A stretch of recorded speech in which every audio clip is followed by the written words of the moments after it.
Lectura del conflicto de los siglos. Capítulo 1.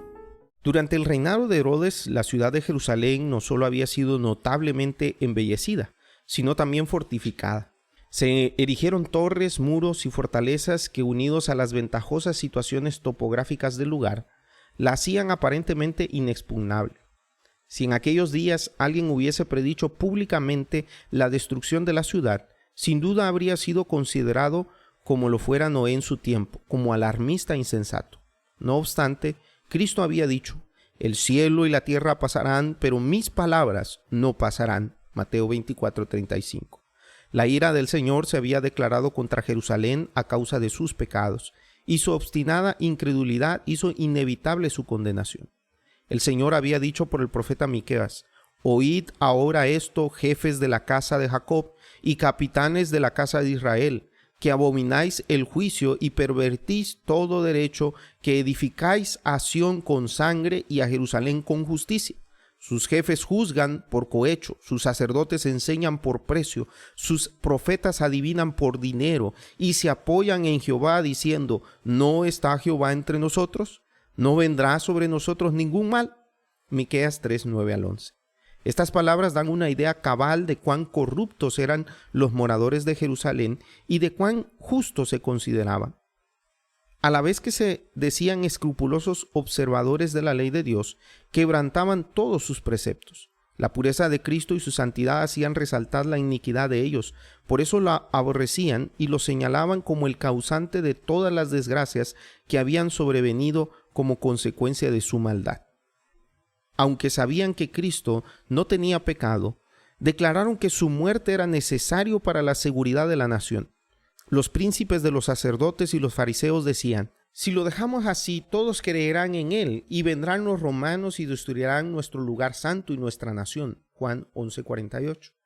Si se sacrificaba a Cristo, pensaban ellos, podrían ser otra vez un pueblo fuerte y unido. Así discurrían y convenieron con el sumo sacerdote en que era mejor que uno muriera y no que la nación entera se perdiese. Así era como los príncipes judíos habían edificado a Sión con sangre y a Jerusalén con injusticia. Y al paso que sentenciaban a muerte a su Salvador porque reprendía sus pecados, era tal su arrogancia que se consideraban el pueblo favorecido de Dios y esperaban que el Señor viniese a librarnos de sus enemigos. Por eso, a causa de vosotros, Sión será un campo arado, Jerusalén se convertirá en montones de ruinas, y el monte de la casa se cubrirá de bosque. Miqueas 3:12. Dios aplazó sus juicios sobre la ciudad y la nación durante cerca de 40 años después de que Cristo hubo anunciado el castigo de Jerusalén. Admirable fue la paciencia que tuvo Dios con los que rechazaron su evangelio y asesinaron a su Hijo. La parábola de la higuera estéril representaba el trato bondadoso de Dios con la nación judía. Ya había sido dado la orden: córtala, ¿para qué inutilizar también la tierra? Lucas 13:7. Pero la misericordia divina la preservó por algún tiempo. Había todavía muchos judíos que ignoraban el carácter y la obra de Cristo, y los hijos no habían tenido las oportunidades ni visto la luz que sus padres habían rechazado. Por medio de la predicación de los apóstoles y de sus compañeros, Dios iba a hacer brillar la luz sobre ellos para que pudiesen ver cómo se habían cumplido las profecías, no únicamente las que se referían al nacimiento y la vida del Salvador, sino también las que anunciaban su muerte y su gloriosa resurrección. Los hijos no fueron condenados por los pecados de sus padres, pero cuando, conociendo ya plenamente la luz que fuere dada a sus padres, rechazaron la luz adicional que a ellos mismos les fuera concedida. Entonces se hicieron cómplices de las culpas de los padres y colmaron la medida de su iniquidad. La longanimidad de Dios hacia Jerusalén no hizo más que confirmar a los judíos en su terca impenitencia. Por el odio y la crueldad que manifestaron hacia los discípulos de Jesús, rechazaron el último ofrecimiento de misericordia.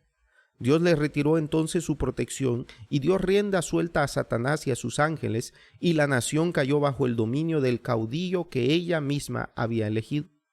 Sus hijos menospreciaron la gracia de Cristo, que los habría capacitado para subyugar sus malos impulsos, y éstos los venciera.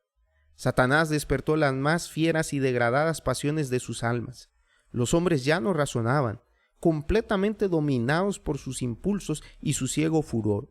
En su crueldad se volvieron satánicos, tanto en la familia como en la nación, en las clases bajas como en las clases superiores del pueblo. No reinaba más que la sospecha, la envidia, el odio, el altercado, la rebelión y el asesinato. Y no había seguridad en ninguna parte. Los amigos y los parientes se hacían traición unos a otros. Los padres mataban a los hijos y estos a sus padres. Los que gobernaban al pueblo no tenían poder para gobernarse a sí mismos. Las pasiones más desordenadas los convertían en tiranos. Los judíos habían aceptado falsos testimonios para condenar al Hijo inocente de Dios, y ahora las acusaciones más falsas hacían inseguras sus propias vidas.